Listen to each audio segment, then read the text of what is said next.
It's not till you work a retail job that you realize 85% of people are dumb as rocks. Edit. All the people who gave me awards are part of the 85%. I used to work at an insurance agency and one customer asked me to fax something for her and I did.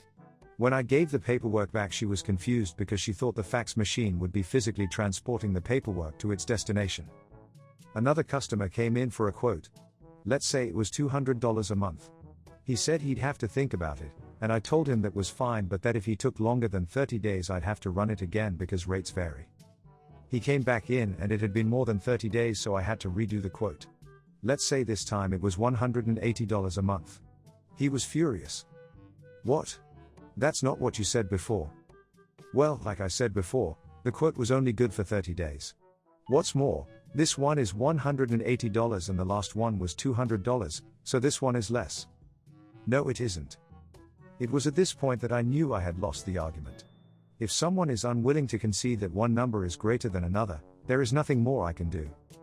I used to work at Waterstones bookshop, and most of the year our customers were lovely to talk to. But at Christmas time you'd get a totally different genre of human. One woman came in and asked me where she could find the book called Oh, Hello. I apologized and told her I wasn't familiar with the book and said I'd check on our stock list. She was furious about this and laughed at me, saying, "How can you not know? My 13-year-old son read it in school. It's a famous book, it's by Charles Dickens." I really had no idea what she was talking about and she was so angry with me she wouldn't answer any of my questions about it. Do you know what it's about?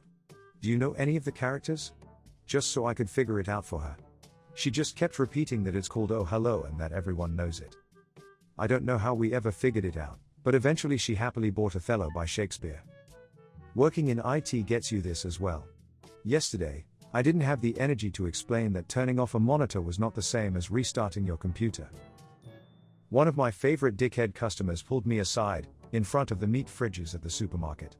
"Do you have butchers?" "No. Is there something I can help you find?"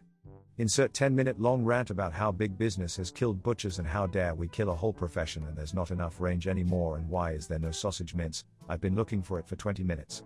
I stood there nodding, humming and just generally waiting for her to STFU, before pointing out that the sausage mince was directly in front of her, and was fully stocked.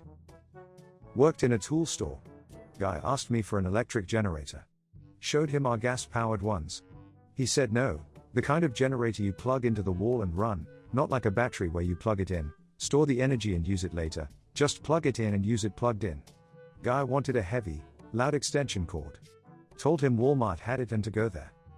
Another time a guy wanted a 7-foot by 5-foot tarp. Showed him a tarp that was 5 foot by 7 foot.